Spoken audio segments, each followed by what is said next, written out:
Hello दोस्तों, स्वागत है आपका हमारे यूट्यूब चैनल याहू बाबा पे।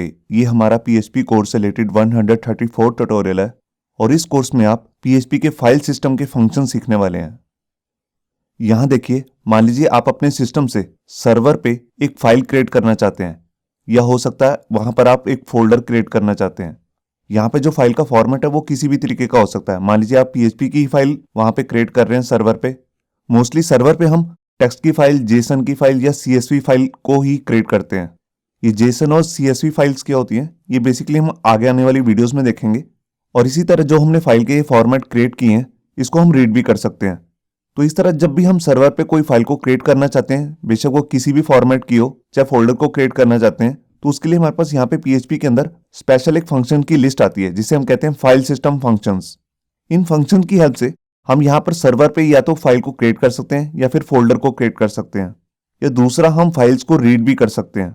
इन्हीं फंक्शंस की हेल्प से हम जो भी हमने सर्वर पे फाइल्स रखी हुई हैं उनकी सारी इंफॉर्मेशन को गेट कर सकते हैं, या फिर लास्ट में हम जो भी हमने फोल्डर क्रिएट किया है, चाहे फाइल क्रिएट की हुई है, उसकी परमिशंस भी चेंज कर सकते हैं। मतलब कि अगर आप उसे चाहते हैं कि सिर्फ वो रीड ओनली बन जाए, यूजर जो है उसमें कुछ राइट ना कर सके, इस तरह की जो भी परमिशंस होती हैं उसके लिए भी हम यही फंक्शन यूज कर सकते हैं, फाइल सिस्टम फंक्शंस।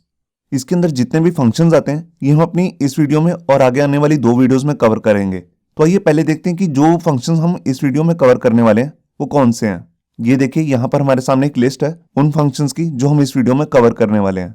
इस वीडियो में हम सीखेंगे कि कैसे हम फाइल को रीड कर सकते हैं, उसे कॉपी कर सकते हैं, रीनेम, डायरेक्टरीज फोल्डर बना सकते हैं, रिमूव कर सकते हैं फाइल्स को। ये फाइल से रिलेटेड जो भी इंफॉर्मेशन है, जैसे उनका साइज, टाइप, उनका पाथ से रिलेटेड जो भी इंफॉर्मेशन होती है, वो हम सब इस वीडियो में कवर करने वाले हैं। तो आइए शुरू करते हैं प्रैक्टिकल।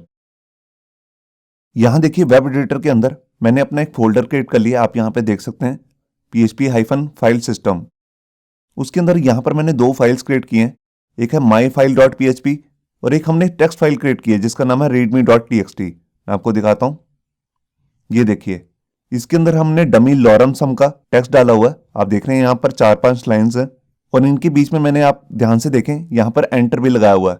मतलब कि ये लाइंस जो हैं ये सारी एक साथ नहीं है। अब मैं जो ये वाली फाइल है हमारे पास readme.txt, इसको रीड करना चाहता हूँ किसकी हेल्प से, पीएचपी की हेल्प से। तो उसके लिए हमारे पास सबसे जो पहला बेसिक फंक्शन आता है उसको हम कहते हैं रीड फाइल। तो देखिए, उसको यूज करना मैं आपको दिखाता हूँ। उसके लिए सबसे पहले मैं यहाँ पर इको लिख लेता हूँ और यहाँ पर अपने फंक्शन का नाम लिखूंगा जिसका नाम है रीड फाइल। यहाँ पर हम बेसिकली फाइल का पाथ देते हैं। देखिए, अभी हमारी जो ये पीएचपी की फाइल है जहां पर, उसी फोल्डर में यहाँ पर रीडमी की फाइल पड़ी है। तो यहाँ पर हमें पूरा प्रॉपर पाथ देने की जरूरत नहीं है। यहाँ पर हम सिर्फ फाइल का नाम ही दे देते हैं जिसका नाम है readme.txt। ये देखिए, कुछ इस तरीके से आप यही फाइल का नाम किसी वेरिएबल के अंदर स्टोर कराकर यहाँ पर सीधा वेरिएबल का नेम भी लिख सकते हैं। तो अभी मैंने यहाँ पर फाइल को सेव किया और यहाँ पर आकर ब्राउजर में इसको पेज को रिफ्रेश किया। ये देखिए, यहाँ पर जो भी हमारी फाइल में कंटेंट था वो सारा यहाँ पर लिखा आ गया। लास्ट में आप यहाँ पे ध्यान से देखिए, यहाँ पर आ रहा है एक न्यूमेरिक नंबर जिसमें लिखा हुआ 312। अब ये 312 क्या है मैं आपको दिखाता हूँ। देखिए, जो भी हमारी ये फाइल है इसका एक साइज है। यहाँ पर हमने नहीं लिखा हुआ 312, मगर जो ये हमारा फंक्शन है रीड फाइल, वो इसकी पूरी प्रॉपर लेंथ दे रहा है बाइट्स में। मतलब कि इसके अंदर प्रॉपर कितने बाइट्स हैं। आप ये भी सोच सकते हैं कि प्रॉपर कितने कैरेक्टर्स हैं। अब मैं अगर यहाँ पर जाता हूँ अपनी पीएचपी की फाइल में और यहाँ पर देखिए, मैं फाइल का रीनेम कर देता हूँ। मैं यहाँ पर लिख देता हूँ readme1.txt। अब इस तरीके की कोई भी फाइल यहाँ पर नहीं है, आप देख रहे हैं। अब मैं अगर इसे सर्वर पे चेक करूंगा, मैं यहाँ आकर पेज को रिफ्रेश किया तो देखिए यहाँ पर एरर आ चुका है। अब ये एरर क्या कह रहा है, नो सच फाइल और डायरेक्टरी। आप देख सकते हैं यहाँ पर कि इस तरह की कोई भी फाइल या डायरेक्टरी नहीं है। तो इस तरह जब भी हम फाइल को रीड करते हैं तो उससे पहले एक कंडीशन लगा लेते हैं और उस कंडीशन के अंदर हम एक स्पेशल फंक्शन यूज करते हैं जब भी हम फाइल को रीड करना चाहते हैं। मैं आपको दिखाता हूं। सबसे पहले मैं यहाँ पर एक इफ की कंडीशन बना लेता हूं और यहाँ उसका एल्स पार्ट भी बना लेता हूं। ये देखिए, अब मैं यहाँ पे क्या करना चाहता हूं, मैं यहाँ पर सबसे पहले एक वेरिएबल बनाता हूं जिसका नाम मैं रखता हूँ फाइल। और यहाँ पर मैं जो भी हमारे पास फाइल है जिसको मैं रीड करना चाहता हूँ उसका पाथ दूंगा यहाँ पे। तो ये देखिए, यहाँ पर हमारे पास यही फाइल है, इसको मैंने यहाँ से कॉपी करके यहाँ पे रख दिया।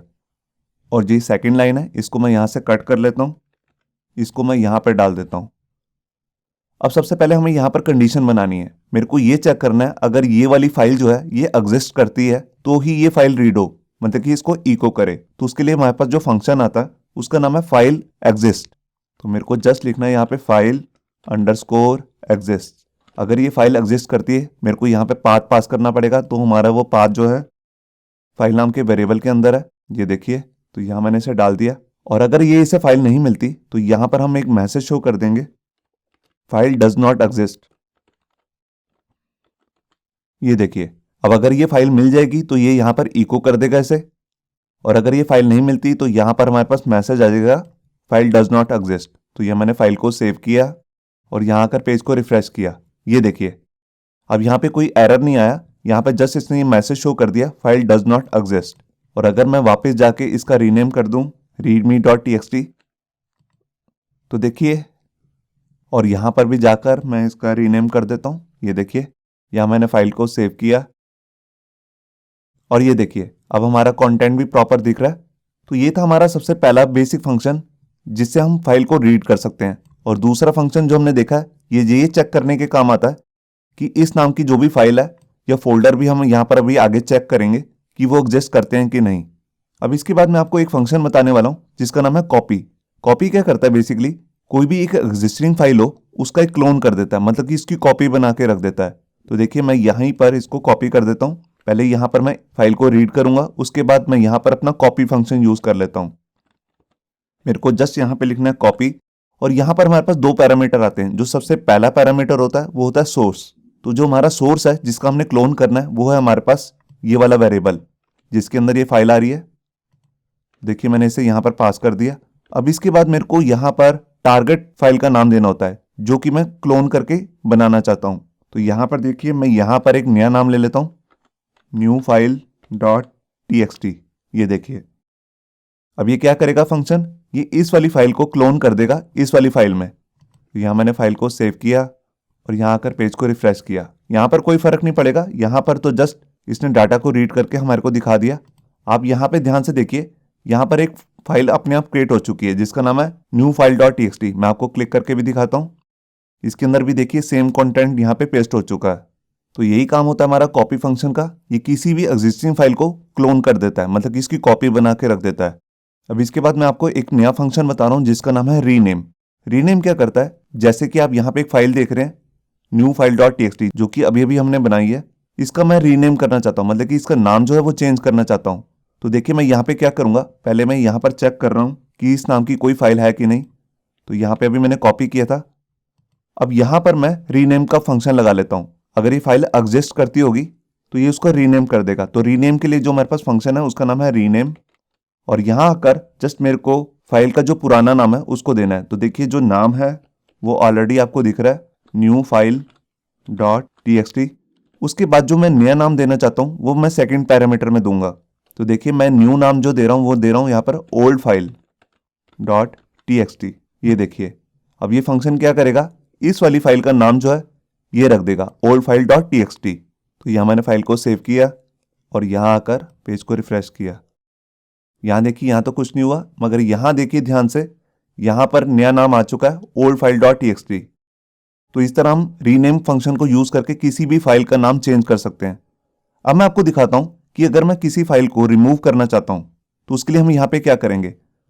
तो देखिए यहाँ पर हमारे पास एक नया फंक्शन आता है जिसको हम कहते हैं अनलिंक। यही सेम फंक्शन हमने अपने पिछले प्रोजेक्ट में भी देखा था, जो मैंने न्यूज करके एक प्रोजेक्ट बनाया था उसके अंदर भी मैंने इसका यूज किया था। तो इस फंक्शन का बेसिकली काम क्या होता है, ये किसी भी सर्वर की फाइल को रिमूव कर सकता है। तो यहाँ पर देखिए मैं जैसे यहाँ पर हमने जो हमारे पास जो फाइल पड़ी है ओल्ड फाइल डॉट txt, इसको रिमूव करना चाहता हूँ। तो देखिए यहाँ पर मेरे को बस एक ही पैरामीटर देना है और वो है फाइल का नाम। अगर आपने मान लीजिए फाइल जो है ये किसी और फोल्डर के अंदर रखी हो तो आपको पूरा पाथ देना पड़ेगा। मान लीजिए फोल्डर का नाम जो है वो है इमेजेस, तो आपको कुछ इस तरीके से देना पड़ेगा। ये देखिए यहाँ पर मैं लिखा इमेजेस स्लैश, उसके बाद ये अभी तो हमारी सीधा रूट फोल्डर के अंदर ही रखी हुई है फाइल। तो अभी मैं ये नाम हटा देता हूँ। यहाँ देखिए मैंने फाइल को सेव किया और यहाँ आकर पेज को रिफ्रेश किया। अब यहाँ देखिए ध्यान से, यहाँ पर ओल्ड फाइल जो हमारे पास पहले फाइल पड़ी हुई थी अब वो रिमूव हो चुकी है। तो इस तरह आप किसी भी फाइल को रिमूव भी कर सकते हैं। मैंने यहाँ पर एक्चुअल में कंडीशन नहीं चेंज करी है, एक्चुअल में यहाँ पर लिखना चाहिए था ओल्ड फाइल डॉट txt। अगर मैं दोबारा से इसी फाइल को रन करूंगा तो यहाँ पर हो सकता है हमारे पास एरर आ जाए। ये देखिए वो कह रहा है नो सच फाइल, मतलब कि इस तरह की कोई भी फाइल नहीं है। तो बेसिकली मेरे को यहाँ पे लिखना चाहिए था ओल्ड फाइल डॉट txt। ये देखिए मैंने यहाँ पर फाइल को सेव किया और यहाँ के रिफ्रेश किया तो देखिए अब ये मैसेज भी प्रॉपर दे रहा है, फाइल डज नॉट एग्जिस्ट। अगर फाइल एग्जिस्ट करती होगी तभी वो रिमूव करेगा। तो जब भी आपको फाइल को रीड करना है, चाहे रिमूव करना है, चाहे कॉपी करना है, तो सबसे पहले आपको ये कंडीशन जरूर लगानी है। तो यहाँ पर अभी मैं दोबारा से वही फाइल का नाम डाल देता हूँ, readme डॉट txt। अब जैसे मैंने यहाँ पर ये फंक्शन यूज किया अनलिंक, इसी की जगह पे हम यहाँ पे दूसरा फंक्शन भी आता है, उसको भी यूज कर सकते हैं, उसका नाम है डिलीट। तो देखिए ये भी फंक्शन वही काम करेगा, बस इसका नाम ही अलग है। तो मैं बेसिकली अनलिंक यूज करता हूँ। अब इसके बाद मैं आपको नए फंक्शन बताता हूँ जिससे हम फोल्डर को क्रिएट कर सकते हैं या उसको रिमूव कर सकते हैं। तो ये सारा जो कोड है अभी मैं कमेंट कर देता हूँ। तो ये मैंने कमेंट कर दिया। अब यहाँ पर जाकर मैं अपना फंक्शन यूज करूंगा जिससे मैं डायरेक्टरी को बना सकता हूँ, मतलब कि फोल्डर को क्रिएट कर सकता हूँ। उसका नाम है mkdir। mk का मतलब है मेक डायरेक्टरी, डायरेक्टरी मतलब फोल्डर। अब देखिए जहां पर भी मैं ये फोल्डर क्रिएट करना चाहता हूँ वो मैं पाथ भी दे सकता हूँ, या मैं सीधा रूट फोल्डर में क्रिएट करना चाहता हूँ तो सीधा मैं फोल्डर का नाम दे दूंगा। तो देखिए मैं यहाँ पर एक नाम ले रहा हूँ, टेक्स्ट फाइल्स।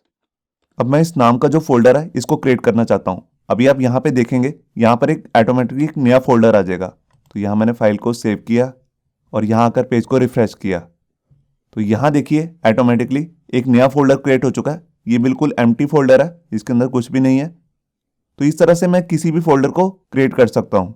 अब यहाँ पे मैं आपको एक बात इंपॉर्टेंट बताना चाहता हूँ। अगर मैं इसी वाली फाइल को दोबारा से रन करूंगा तो यहाँ पे हमारे पास एक एरर आ जाएगा। ये देखिए मैं यहाँ पर गया और मैंने इसको रिफ्रेश किया तो ये कह रहा है कि फाइल जो है वो ऑलरेडी एग्जिस्ट कर रही है, मतलब कि इस नाम का जो फोल्डर है वो एग्जिस्ट कर रहा है। तो जब भी मेरे को ये मेक dir लिखना है, मतलब कि एक नया फोल्डर क्रिएट करना है, तभी मेरे को इसी वाले फंक्शन का यूज करना है जिसका नाम है फाइल एग्जिस्ट। तो मैं इसी कोड को कॉपी कर लेता हूँ अभी और यहाँ पर आकर पेस्ट कर देता हूँ और यहाँ पर जस्ट ये जो मेरा पूरा नेम है फंक्शन का इसको यहाँ से कॉपी कर लेता हूँ और यहाँ पर इसको सिर्फ फोल्डर का नाम दूंगा यहाँ पर। तो देखिए यहाँ पर मैंने नाम ले लिया टेक्स्ट फाइल्स। अब अगर इस नाम का जो फोल्डर है वो एग्जिस्ट करता होगा, मेरे को बेसिकली उल्टा बनाना है। मेरे को बनाना है कि अगर वो एग्जिस्ट नहीं करता तो यहाँ पर मेरा फोल्डर क्रिएट हो जाए, ये देखिए। और अगर वो एग्जिस्ट करता है तो यहाँ पर मैं मैसेज लिख दूंगा फोल्डर ऑलरेडी एग्जिस्ट। ये देखिए तो यहाँ मैंने फाइल को सेव किया और यहाँ कर पेज को रिफ्रेश किया। ये देखिए अब यहाँ पर आ गया फोल्डर ऑलरेडी एग्जिस्ट। अब इसके बाद मैं आपको बताता हूँ कि अगर मैं किसी भी फोल्डर को रिमूव करना चाहता हूँ, जैसे कि मैंने यही फोल्डर बनाया है टेक्स्ट फाइल्स, इसको मैं रिमूव करना चाहता हूँ तो इसको मैं रिमूव कैसे करूँगा। तो सबसे पहले मेरे को कंडीशन लगानी है कि अगर ये वाला फोल्डर एग्जिस्ट करता है तब वो रिमूव हो। तो उसके लिए देखिए यहाँ पर मैं लिखूंगा, यहाँ पर जस्ट मेरे को फंक्शन का नेम ही चेंज करना है और फंक्शन जो है वो है rmdir, मतलब कि रिमूव डायरेक्टरी। कौन सी वाली? ये वाली। और मैं यहाँ पर लिख देता हूँ अगर ये फोल्डर एग्जिस्ट ही नहीं करता होगा तो यहाँ पे मैसेज आ जाएगा फोल्डर डज नॉट एग्जिस्ट। ये देखिए यहाँ मैंने फाइल को सेव किया और यहाँ आकर पेज को रिफ्रेश किया। यहाँ देखिए ध्यान से, यहाँ से फोल्डर ऑटोमेटिकली रिमूव हो चुका है। तो जब भी हमारे को फोल्डर को रिमूव करना है तो हम यहाँ पे फंक्शन यूज करेंगे rmdir और जब क्रिएट करना है तो हम लिखेंगे mkdir। अब इसके बाद मैं आपको एक फंक्शन दिखाता हूँ। जो सारे फंक्शंस अब हम करने वाले हैं वो है फाइल की इंफॉर्मेशन गेट करने के लिए। देखिए जैसे सबसे पहले मैं ये देखना चाहता हूँ कि फाइल का साइज कितना है, तो उसके लिए जस्ट हमारे पास यहाँ पे एक फंक्शन आता है जिसका नाम है फाइल साइज। उसके लिए सबसे पहले मैं यहाँ इको लगा लेता हूँ और उसके बाद फंक्शन का नाम ले लेता हूँ फाइल साइज और यहाँ पे मेरे को अपनी फाइल पास करनी है। तो देखिए हमारी जो फाइल है वो वेरिएबल के अंदर स्टोर है। ये देखिए तो मैंने यहाँ पर इसको लिखा, ये नीचे वाला कोड मैं सारा रिमूव कर लेता हूँ। अब यहाँ मैंने फाइल को सेव किया और ये देखिए यहाँ पर लिखा आ गया 312, मतलब कि ये क्या चीज़ है? ये है बाइट्स, मतलब कि इस वाली फाइल में 312 बाइट्स का डाटा है। अब इसके बाद हमारा एक फंक्शन आता है जिसको हम कहते हैं फाइल टाइप। मैं इसको यहाँ से कॉपी कर लेता हूँ, इसको मैं कमेंट कर देता हूँ। यहाँ पे मैं लिखूंगा फाइल टाइप। ये फंक्शन बेसिकली हमारे को क्या देता है? ये बताता है कि जो हमने यहाँ पर फाइल पास की है उसकी टाइप क्या है, क्या वो सिंपल फाइल है या फोल्डर है या फिर वो लिंक है, क्या चीज़ है वो। तो देखिए यहाँ मैंने फाइल को सेव किया और यहाँ आकर पेज को रिफ्रेश किया। ये देखिए यहाँ पे लिखा गया फाइल, क्योंकि ये फाइल है। अब मैं यहाँ पर पहले क्या करता हूँ, यहाँ पर mk डायरेक्टरी लिखकर एक फोल्डर क्रिएट कर लेता हूँ। यहाँ देखिए मैंने टेस्ट नाम का एक फोल्डर क्रिएट कर रहा हूँ। यहाँ मैंने फाइल को सेव किया और यहाँ कर पेज को रिफ्रेश किया तो देखिए यहाँ पर एक टेस्ट नाम का फोल्डर बन चुका है। अब मैं क्या करता हूँ, ये वाली लाइन को तो रिमूव कर देता हूँ। यहाँ पर मैं अपने फोल्डर का नेम दे देता हूँ जिसका नाम है टेस्ट। ये देखिए अब मैं देखता हूँ कि ये इसकी टाइप क्या दिखाएगा। ये देखिए यहाँ पर आ गया dir, मतलब कि ये एक डायरेक्टरी है। तो ये फंक्शन के अंदर हम जो भी पास करेंगे ये उसकी टाइप बता देता है कि वो फाइल है या फिर फोल्डर है या फिर वो लिंक है कि क्या चीज़ है वो। अब इसके बाद हमारे पास एक फंक्शन आता है जिसको हम कहते हैं रियल पाथ। उस फंक्शन का बेसिकली यूज़ क्या होता है, वो हमें किसी भी फाइल का प्रॉपर पूरा पाथ दे देता है। आपको यूज़ करके दिखाता हूँ। यहाँ पे जस्ट मेरे को लिखना है रियल पाथ। ये देखिए और इसके अंदर यहाँ पर हमारे पास फाइल आ जाएगी। तो हमारी जो फाइल है वो है डॉलर फाइल के अंदर। तो देखिए मैं यहाँ पर लिख देता हूँ अपने वेरिएबल का नाम, या मैंने फाइल को सेव किया और ये देखिए यहाँ पर पूरा प्रॉपर पाथ आ गया कि कौन सी ड्राइव में है, कौन सा फोल्डर है, सब फोल्डर, उसके अंदर कौन सी वाली फाइल कहाँ पर रखी हुई है। ये देखिए अब जब हम इसी वाले फंक्शन को सर्वर पे यूज करेंगे तो यहाँ पर हमारे पास सी ड्राइव नहीं आ रहा होगा, ना कि ऐसा कुछ फोल्डर। वहां पे लिखा होगा वेबसाइट का नेम, जैसे कि मान लीजिए www.abc.com या कोई भी वेबसाइट जो भी हम ओपन करेंगे जिसके अंदर हम इसका यूज कर रहे हैं उस वेबसाइट का यहाँ पे नाम आ जाएगा।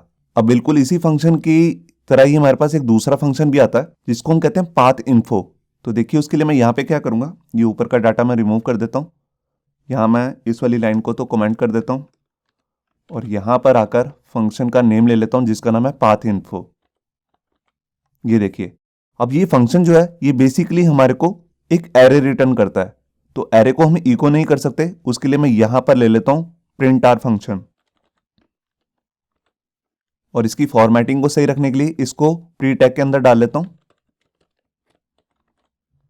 इसी को मैं कॉपी करके यहां से यहां पर इस टैग को क्लोज भी कर देता हूं। ये देखिए अब मैंने यहां पर फाइल को सेव किया और यहां कर पेज को रिफ्रेश किया। ये देखिए अब यहां पर हमारे पास सामने एक एरे आ चुका है जो एक एसोसिएटिव एरे है। इसके अंदर देखिए अलग अलग कीज आ रही हैं। यहाँ पर सबसे पहले हमारे पास आ रहा है डायरेक्टरी का नेम क्या है। तो हमारे पास इसने कोई डायरेक्टरी का नेम नहीं दिया है, यहाँ पर उसका बेस नेम दिया है जो कि एक फाइल का नेम है। उसकी एक्सटेंशन दे रहा है, जो भी की फाइल की एक्सटेंशन है टेक्स्ट फाइल है उसको इसने यहाँ पर रिटर्न किया है और फाइल का नेम भी अलग से हमारे को यहाँ पे निकाल के दे रहा है। और अगर मैं इसे ऊपर वाले फंक्शन के साथ यूज करके दिखाऊं, क्योंकि यहाँ पर हमने सिर्फ कोई पाथ नहीं दिया था, इसे हमने बेसिकली सीधा फाइल का नेम दे दिया यहाँ पर। अगर मैं पूरा प्रॉपर पाथ देता हूँ, मैं आपको दिखाता हूँ तो क्या होगा। यहाँ पर मैं एक वेरिएबल ले लेता हूँ पाथ करके और इसके अंदर यहाँ पर भी पाथ लिख देता हूँ।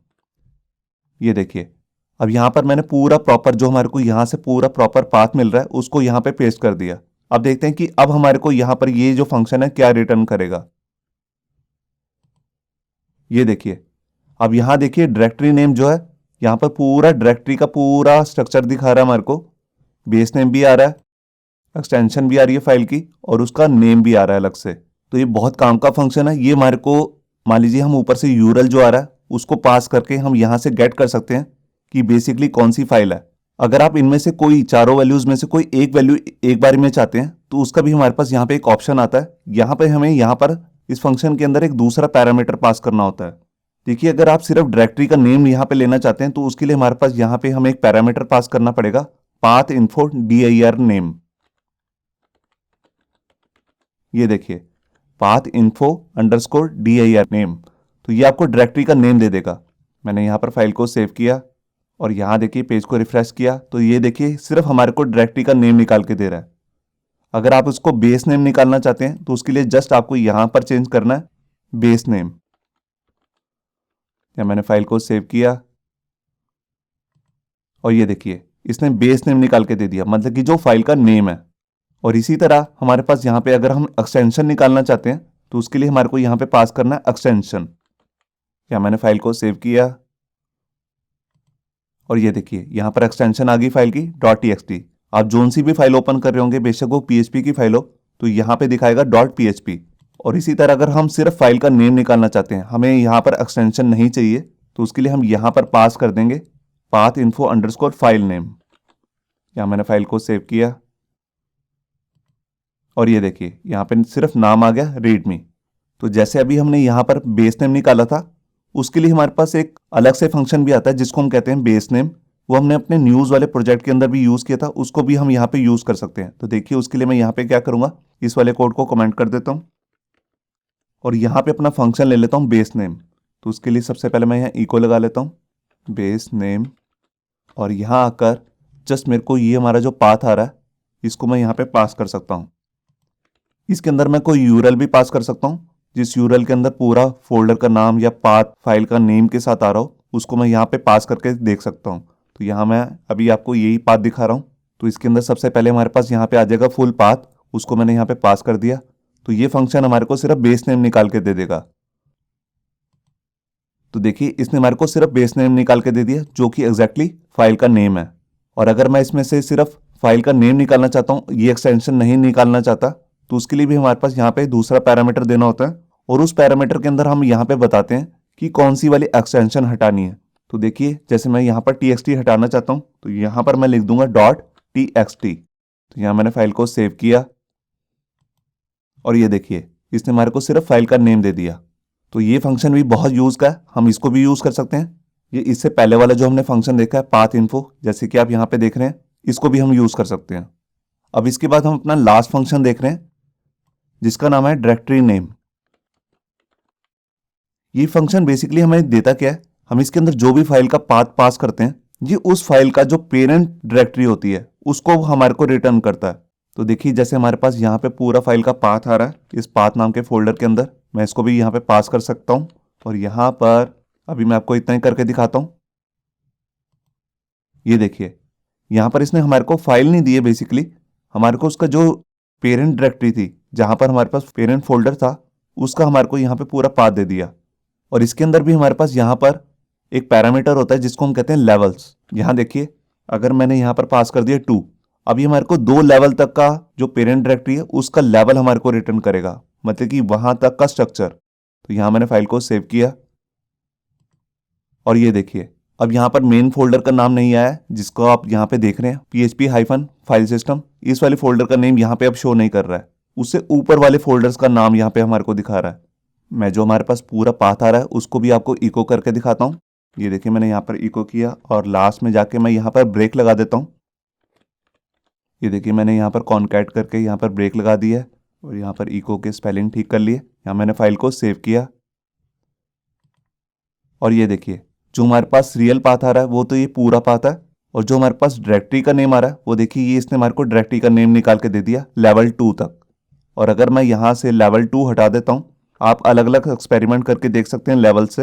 यहाँ मैंने फाइल को सेव किया तो देखिए हमारे पास जो डायरेक्टरी नेम नाम का फंक्शन है वो हमारे को सिर्फ डायरेक्टरी का नेम दे रहा है, मतलब कि इस फाइल का जो पेरेंट डायरेक्टरी है उसका पूरा पाथ दे रहा है। तो ये फंक्शन भी बहुत काम का फंक्शन है। तो यहाँ देखिए यहाँ पर हमारे पास ये लिस्ट है जो हमने फंक्शंस इस वीडियो में कवर किए हैं। इससे नेक्स्ट वीडियो में हम इससे एडवांस वर्जन कवर करने वाले हैं फंक्शंस के। उन फंक्शन की हेल्प से भी हम किसी भी फाइल को रीड कर सकते हैं या राइट कर सकते हैं, और उसका तरीका थोड़ा अलग है। तो उस वीडियो को भी देखना ना भूलिए, वो इसका सेकंड पार्ट है। होप सो आपको ये हमारा वीडियो ट्यूटोरियल अच्छा लगा होगा। अगर अच्छा लगा है तो वीडियो को प्लीज़ लाइक करना मत भूलिए। अगर आप ऐसे ही रेगुलर अपडेट चाहते हैं तो हमारे चैनल याहू बाबा को सब्सक्राइब करना मत भूलिए। Thank you.